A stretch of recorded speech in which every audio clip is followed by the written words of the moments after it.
What's up, everyone? It's the Autistic Scyther here, and happy World Ash Ketchum Day! For those that already don't know, today is the day that Ash Ketchum finally achieved the impossible and won his first ever Pokémon League in the Alola League. And honestly, many of us couldn't have been any happier. That being said, considering how much time has passed and Ash has basically one-upped that by showing how, by becoming the strongest trainer in the Pokemon world, kind of makes sense that it's worth the celebration.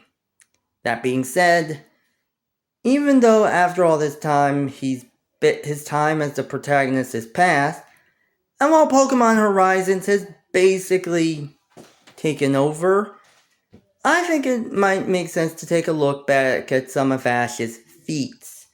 And what better way to start than to take a look at Ash's Pokemon, as well as taking a look at the best Pokemon, or at least some of my favorite Pokemon. And considering how I've seen the anime from Kanto all the way to Journeys, even though I still need to finish it, all of this is basically my opinion. And with a nice little look back at certain things, kinda makes sense. So without further ado, let's get started.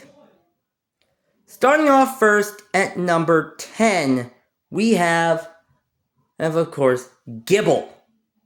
Now, this one's kind of an interesting one, and honestly, Sinnoh has some of his more interesting Pokemon, to say the least. I mean, with Pokemon like Weasel, Torterra, and Staraptor.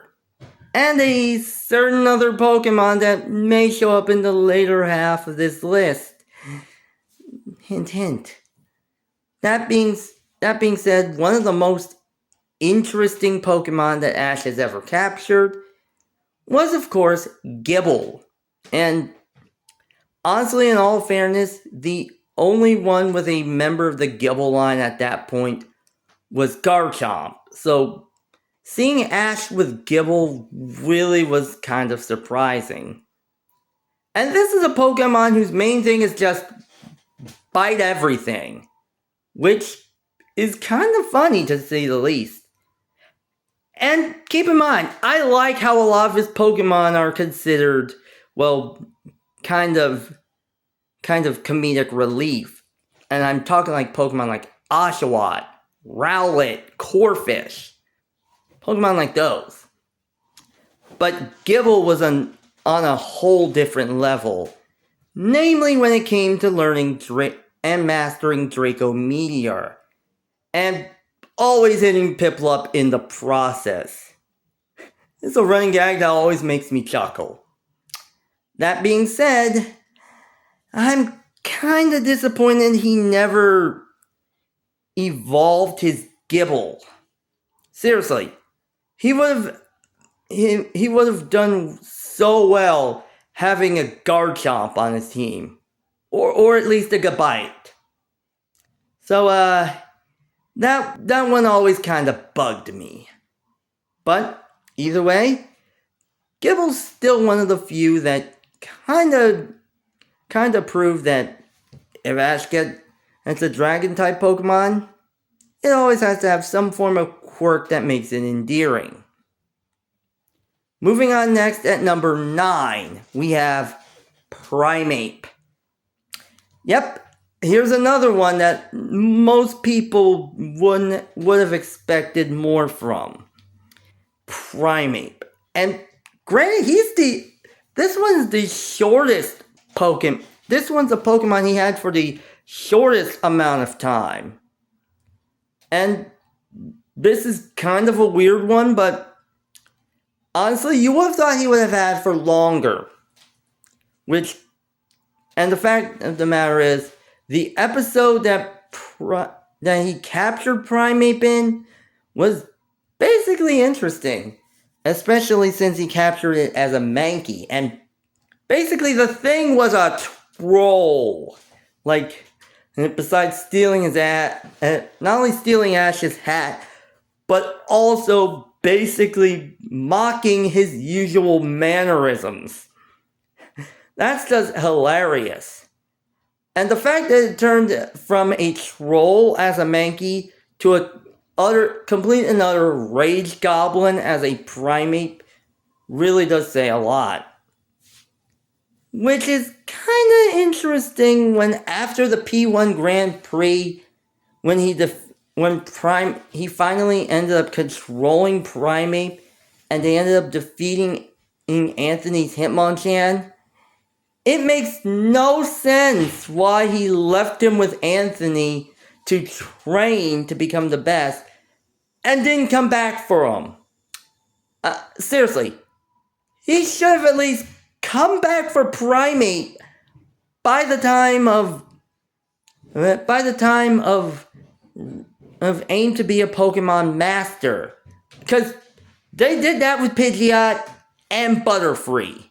Yeah, they did that with the likes of Pidgeot, Butterfree, possibly to an extent Goodra and Naganadel, and heck, they even did that with Charizard in Unova.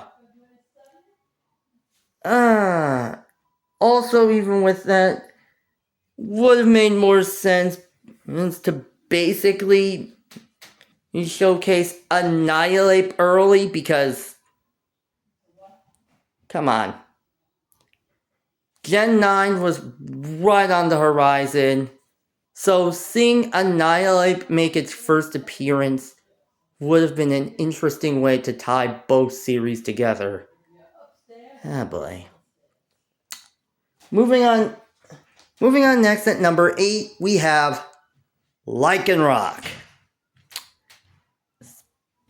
Speaking of characters that are kind of interesting, honestly, surprisingly enough, I know a lot of people hate Alola, outside of the fact that Ash finally... And there are not that many people that like Alola outside of Ash finally winning a Pokémon League. That being said, I kind of like the Alola anime.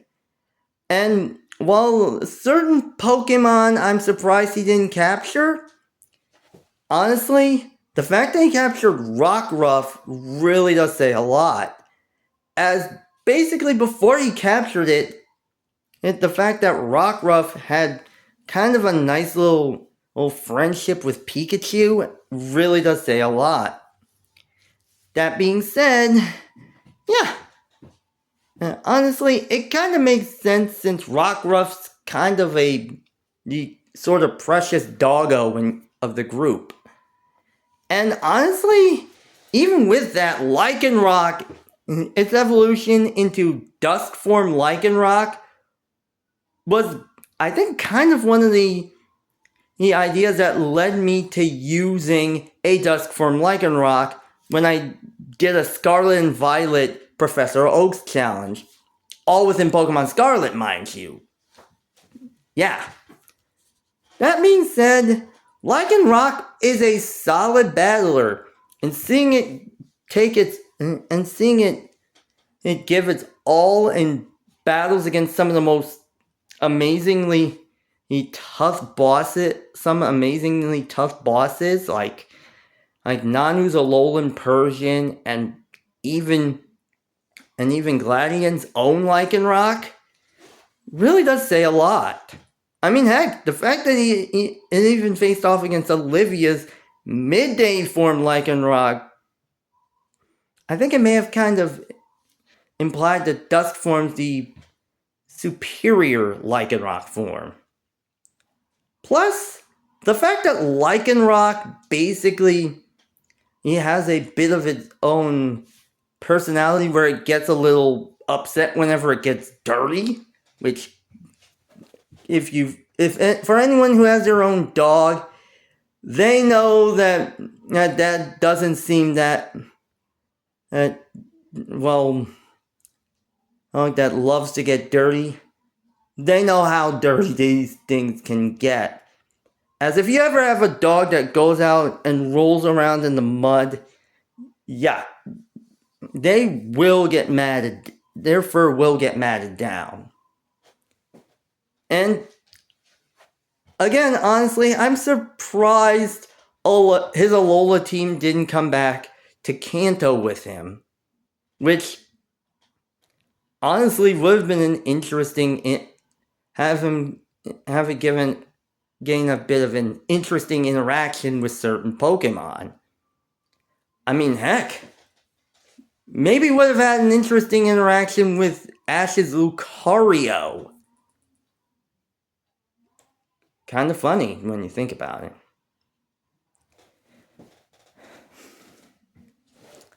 Moving on next at number 7, we have Apom. Yeah. Alright, this one's kind of a strange one, but honestly, if there's ever a Pokemon that honestly Ash should have kept with him instead of just letting it go somewhere else, it's Apom.